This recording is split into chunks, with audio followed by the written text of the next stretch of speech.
Hello, on se retrouve aujourd'hui pour une nouvelle vidéo et aujourd'hui j'ai un peu envie de parler édition et surtout mon retour suite à mes différentes soumissions en maison d'édition.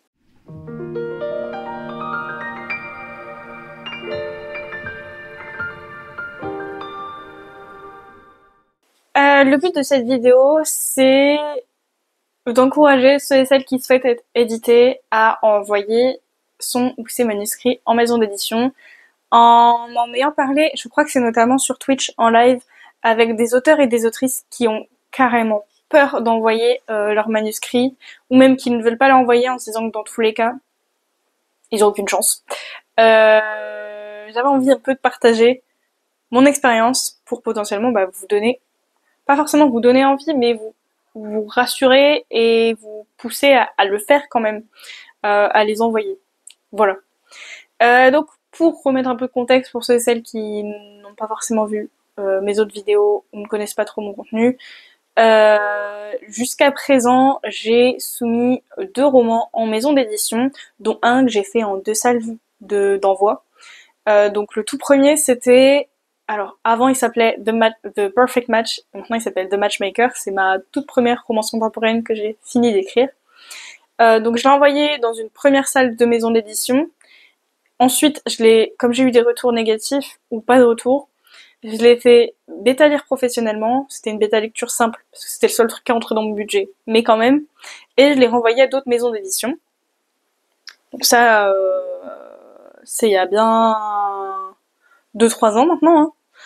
Et la deuxième soumission maison d'édition que j'ai fait, c'est ma Romanticing Couronne Soleil et un baiser de lune.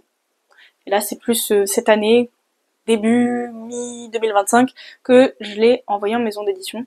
Voire peut-être fin 2024, je sais plus. Mais bref, c'est plus récent. Voilà. Donc, que ce soit comme l'un ou comme pour l'un ou pour l'autre, j'ai eu globalement 2 types de retours, si on peut appeler ça comme ça. Le premier, c'est le retour bateau, qui me dit que mon texte a des qualités, mais que globalement ils peuvent pas l'accepter, soit parce que ils sont une petite collection, donc ils doivent faire des choix, grosso modo, soit parce que ça ne rentre pas spécialement dans la ligne éditoriale. Voilà. Ça c'est le premier type de retour. Et le deuxième type de retour, c'est le non-retour. Absence de retour. Juste niet, nada. Voilà. Donc je n'ai jusqu'à présent pas encore eu le droit à un retour disons constructif de la part d'une maison d'édition, et je comprends dans le sens où je sais que ça peut prendre du temps. Donc ça ne me surprend pas de ne pas en avoir reçu. Autant vous dire que les premiers retours, même si forcément à la lecture du mail à chaque fois il y a ce... En fait c'est un peu cruel, mais c'est pas de leur fait à eux, hein, mais c'est la manière dont ça se passe qui l'est, on va dire, c'est que je vois le mail, donc je vois qu'une maison d'édition m'a répondu, donc fébrile, moi, parce qu'on voit pas juste avec la notification si c'est un oui ou un non. Donc fébrile, tu sais, tu ouvres le mail en mode oh, qu'est-ce que ça va être, donc vous avez une montée d'adrénaline, d'appréhension et potentiellement et d'excitation quand même à l'idée que ce soit un oui. Donc il y a tout ça qui paf augmente et tout, on est en mode ouah, une maison d'édition m'a répondu. Donc genre il y a l'espoir qui monte vraiment à fond les ballons et ça redescend, mais brutalement. Donc il y a forcément à l'ouverture du mail cette déception qui paf vient de piquer le cœur. Les premiers retours, malgré cette déception initiale, déception tout court, hein, elle reste, la déception elle est juste moins forte, moins intense. J'ai réussi à prendre du recul dessus parce que je me disais bah voilà, c'est l'un de mes premiers romans, donc c'était presque couru d'avance. Et en même temps, je me disais bon, il y aura d'autres romans derrière, il y a encore d'autres maisons d'édition qui peuvent me répondre. Mais là, je vous avoue que sur les dernières soumissions pour Une couronne de soleil et un baiser de lune, ça a été un peu plus dur à encaisser, dans le sens où c'est un des derniers manuscrits avec lequel j'ai le plus évolué, concrètement actuellement, dans tous les manuscrits que j'ai d'écrits, en termes de premier jet terminé, voire réécrit, C'est le manuscrit le plus abouti que j'ai. C'est l'univers le plus développé que j'ai jusqu'à présent, les personnages les plus développés que j'ai jusqu'à présent. Euh, donc forcément, c'est un peu plus dur à encaisser parce qu'il y avait encore plus d'espoir et d'attente à la soumission. Voilà. Donc autant vous dire que les mails, je les regardais très rapidement parce que quand je voyais un nom, allez hop, on range, basta, c'est bon, c'est réglé. Voilà, pour pas enfoncer le couteau dans la plaie quoi. Mais, il y a un mais. C'est pas parce qu'on a que des noms euh, que notre manuscrit est mauvais et qu'il ne pourra jamais être édité ou ne sera jamais apprécié par des lecteurs. Forcément, je comprends aussi les maisons d'édition qui ne peuvent pas tout prendre, pas tout accepter, parce qu'il y a beaucoup d'auteurs qui partent, enfin, qui leur envoient leur manuscrit, quoi. Donc, je comprends, le marché est saturé. Ça n'empêche pas la déception, mais ça ne veut pas dire que le texte est pourri et qu'il est bon à jeter. Ça ne veut pas dire qu'il sera jamais édité ou que aucun de nos romans ne sera jamais édité. C'est un coup dur, mais il faut pas se laisser abattre, il faut continuer à essayer. Je sais que certains ont peur du regard, du jugement, peut-être parce que justement en face c'est un professionnel qui nous lit, mais d'une part, peut-être que vous aurez jamais de retour, et donc du coup, c'est un avis que vous connaîtrez, que vous allez appréhender, mais que vous n'allez jamais avoir. Donc, dans un sens, je pense qu'il faut un peu déréaliser le processus dans le sens où on n'aura peut-être potentiellement même pas de contact direct avec cette personne qui va nous juger notre manuscrit. Donc, voilà, déjà. Et, et puis, je trouve, c'est mon avis peut-être là-dessus, mais déjà, l'éditeur et le comité de lecture, ils sont là pour non pas juger si un manuscrit est bien ou mauvais, mais analyser plutôt, analyser si il a un potentiel vendeur. Et s'il a un potentiel d'être apprécié par les lecteurs, s'il a un potentiel d'être amélioré pour être apprécié auprès des lecteurs. Donc déjà, je pense qu'il y a ça à prendre en compte. Ils sont pas là pour juger pur et dur comme un lecteur qui va dire j'aime ou j'aime pas. Ils sont plus dans l'analyse. Vraiment, je mettrais les juger et analyser en opposition ici. Là où des fois, dans des concours ouverts à la lecture du public, on peut être jugé justement en mode on aime, on n'aime pas. Mais dans le cadre d'un envoi en maison d'édition, il va être lu par très très peu de personnes. Peut-être grand max par l'éditeur si vous êtes refusé direct. Ou grand minimum plutôt par l'éditeur si vous êtes refusé direct. Ou grand maximum par un comité de lecture. Je sais pas combien ils sont par comité de lecture. Mais bon, on est, je pense, au total pas plus de 10-15 personnes hein, avec l'éditeur. Donc, on est sur très très peu de personnes qui vont nous lire, des personnes avec qui on n'aura quasiment pas de contact, voire pas du tout, parce qu'on n'aura pas forcément de retour direct par eux, que ce soit le comité et ou l'éditeur. Et c'est leur métier justement, et ils sont là pour analyser et pour trouver ce qu'il y a de bon, notamment dans un manuscrit qui vaut le coup d'être édité.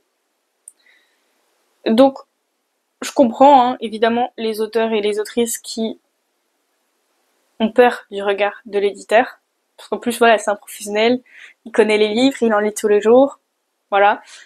Mais je pense qu'ils sont quand même dans une démarche, bon, forcément marketing, ils veulent vendre, mais quand même dans une démarche, j'allais dire bienveillante, pas forcément, mais analytique. Donc c'est pas du bon acheter ou bien on édite. Donc voilà. Je pense que quand on veut être édité, évidemment, il faut vouloir l'être, surtout en maison d'édition. Il faut tenter et il faut provoquer la chance, entre guillemets, j'ai envie de dire. Si vous n'osez jamais rien envoyer en maison d'édition, c'est sûr, oui, vous n'allez pas être édité. Et peut-être que vous allez le faire en vous disant, non mais de toute façon, ils me diront toujours non. Mais le problème, c'est que vous saurez jamais vraiment si ils auraient pu vous dire oui, si vous ne tentez pas. Donc, je pense qu'il faut...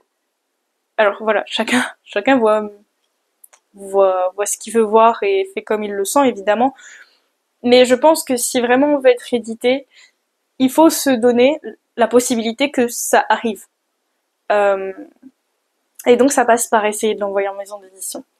Et je pense que le plus dur, c'est la première fois, c'est la première soumission, parce qu'évidemment, faut monter tout le dossier, il faut checker les conditions de la maison d'édition, à quelle maison d'édition vous voulez l'envoyer, etc.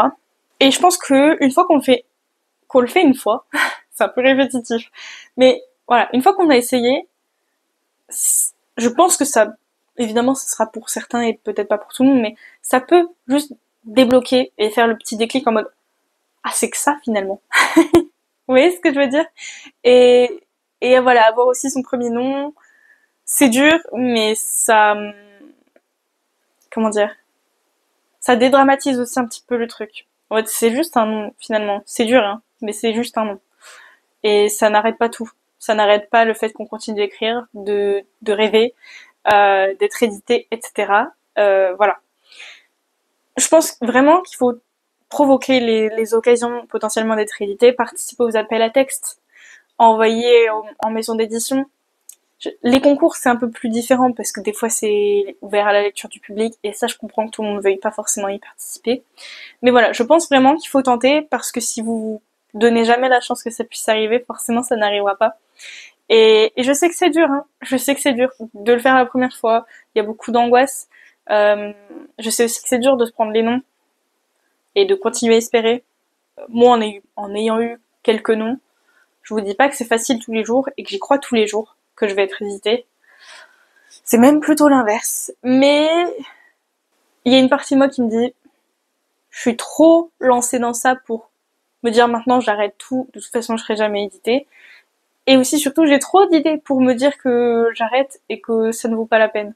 Donc je continue et je pense qu'il faut vraiment faire ça. Il faut pas se laisser abattre par les noms, faut continuer. Peut-être que c'est pas ce manuscrit là mais ce sera peut-être celui d'après, etc. Et donnez-vous les chances que ça puisse arriver. Et voilà. Et on est aussi là entre auteurs pour se soutenir finalement. Il y a des communautés Twitch, des communautés Instagram, TikTok, Discord, etc. Je pense qu'il faut aussi ne pas hésiter, quand il y a des coups durs justement près des noms, à parler entre auteurs pour se rassurer et juste être consolé des fois par d'autres auteurs, ça fait du bien aussi. Mais vraiment, tentez-le parce que techniquement ça ne coûte rien à part un peu de temps, c'est sûr. Et un peu de déception, c'est sûr. Mais techniquement, ça coûte rien et ça ne peut être que bénéfique à un moment donné ou à un autre. Donc voilà, j'espère que malgré quand même mon expérience relativement négative, les propos que j'ai eus, ça vous encourage quand même à tenter votre chance. Votre manuscrit est pas moins qu'un autre. On a tous et toutes nos chances. Voilà. Juste, si vous vous lancez, faites en sorte de mettre toutes les chances de votre côté. Faites bêta-lire bénévolement ou pro votre manuscrit avant de l'envoyer. Checkez les maisons d'édition et envoyez votre manuscrit à des maisons d'édition qui peuvent matcher avec votre roman en termes de genre, voire plus, en termes de ligne éditoriale. Checker les conditions d'envoi, quelles sont les pièces d'envoi qu'ils veulent, enfin les pièces liées à votre manuscrit qu'ils veulent recevoir, la mise en page qu'ils préféreraient. Je sais que par exemple pour la collection EH, quand j'avais envoyé The Matchmaker, il y avait même certaines marges. C'est rare les marges dans les critères, mais ils demandaient des marges spécifiques, par exemple. Ou autre détail aussi qui m'a surprise, c'est que par exemple pour Iska, il fallait pas que j'envoie le manuscrit en entier, mais seulement la scène d'exposition jusqu'à l'élément déclencheur. Donc voilà, vraiment checker ça pour ne pas, parce que des fois, de ce que j'entends, les maisons d'édition, elles éliminent un auteur juste parce qu'ils n'ont pas suivi les conditions d'envoi. Donc vraiment, mettez toutes les chances de votre côté. Comme ça, vous aurez pas le regret de vous dire oui, mais en même temps, j'ai fait de la merde. Donc c'est normal.